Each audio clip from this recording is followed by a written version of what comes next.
friends, welcome to Just MedTalk, where we make complex medical topics easy to understand. Insulin, the tiny hormone with a huge job. Various types of insulin, rapid acting, used together in a single injection, GLP analogs per insulin, they provide better HbA1c reduction. Welcome to Just MedTalk, where we make complex medical topics easy to understand. Today we are talking about insulin, the tiny hormone with a huge job. Whether you are a healthcare pro, a student, or someone living with diabetes, this is for you. Let's make it simple, clear, and maybe a little fun. Insulin is a hormone made by pancreas beta cells. Its role is to keep our blood sugar levels in check. When we eat, especially carbs, our blood sugar goes up. Insulin acts like a key, letting glucose into the cells where it can be used for energy or storage. Without insulin, glucose stays in the body, causing high blood sugar or diabetes. Diabetes mellitus is broadly classified into type 1 and type 2. In type 1 diabetes, there is no insulin at all, whereas in type 2, insulin is there, but the body is unable to utilize it. Either way, sometimes we need to give the insulin injections externally. There are various types of insulin: rapid acting, short acting, intermediate acting, long acting, and ultra long acting. Rapid acting are those insulins which work quickly around meal times. It will be used to mimic the blood glucose spike post meals. Short acting insulin, which are typically taken around 30 minutes before meal. Example is regular insulin. Intermediate acting are those insulin which covers the background need for the part of the day. Example, NPH insulin. Long acting insulin steadily covers for 24 hours. Examples are insulin glargine and detamir. Ultra long acting insulin lasts beyond 24 hours, offering flexibility in dosing. Example is insulin degludec. There are certain insulin which combines the two types for convenience. For fewer injections, these are usually combined a rapid acting and intermediate acting.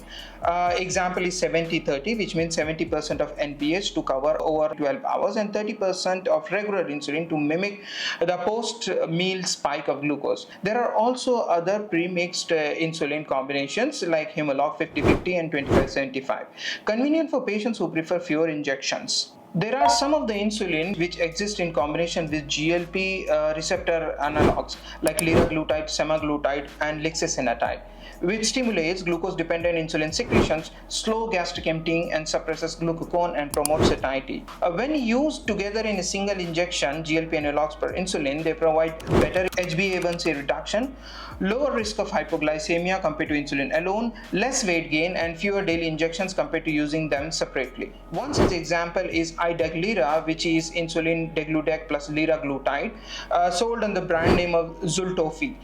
The benefits are smooth 24 hours basal insulin coverage plus weight control effect of liraglutide. There is one more injections, Iglar-Lixi, which is sold under the brand name of Soliqua. The combination contains insulin glargine, which is a long-acting insulin, and lixisenatide, GLP-1 analog. Insulin can be given in different ways: vials per syringe, penfills, and pre-filled pens. Vials per syringe, the traditional method, cost-effective but less convenient, typically contains 10 ml of solution, which is equivalent to 1,000 units. Cartridges of penfill used with reusable pen, more portable and accurate. Glass cartridges, usually 3 ml, designed to fit into reusable pen. Each cartridge contains insulin at 100 units per ml. Some brands offer also 200 units per ml for concentrated forms. Pre-filled pens, ready to use, very convenient, great for beginners.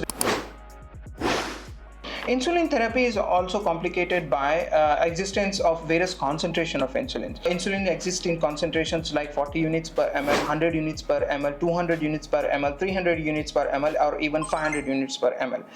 The insulin which has a concentration of 200 units per ml, example is insulin degludec, insulin Blispro. Whereas insulin 300 is insulin glargine, sold under the brand name Tojoyo. Humulin RU 500 vial or pen.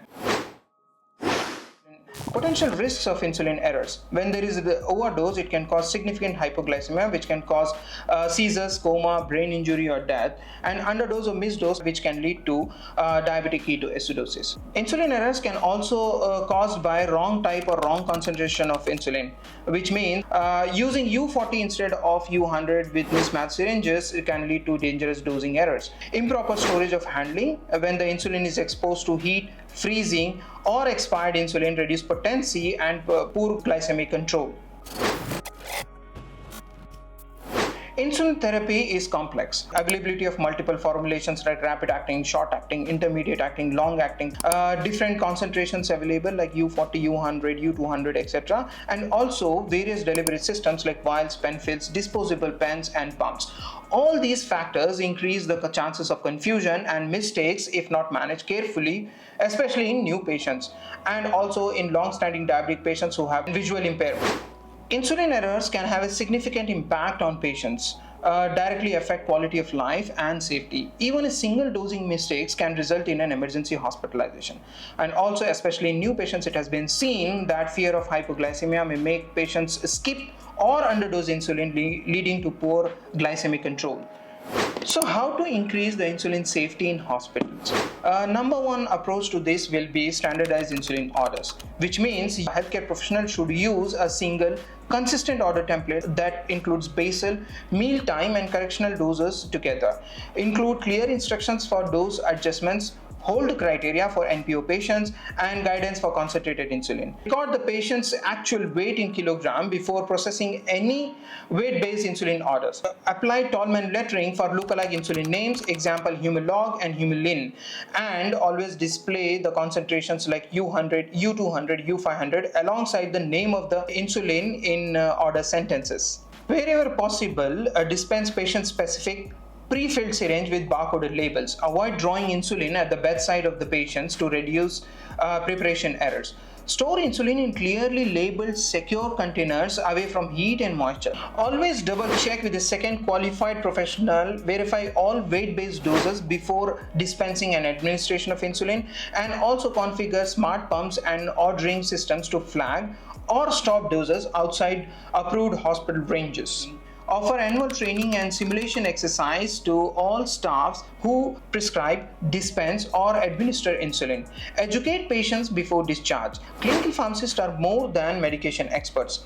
They can play a significant role in multidisciplinary MTM clinics by medication reconciliation, which includes ensuring insulin regimens match current prescriptions and prevent duplication. Reviewing drug-drug interaction, especially if the patient is prescribed with fluoroquinolones, steroids, or beta blockers masking hypoglycemia.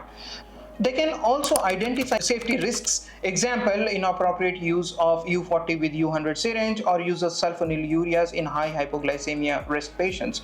They also collaborate with physicians, dietitians, and nurses to create an individual diabetes care plan.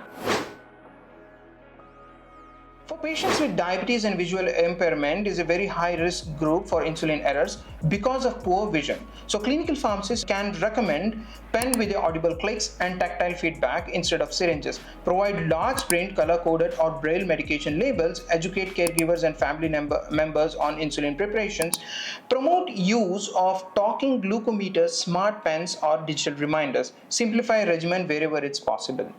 So that's all for today's episodes of Just MedTalk. I hope this discussion gave you a clearer perspective and something valuable to take away.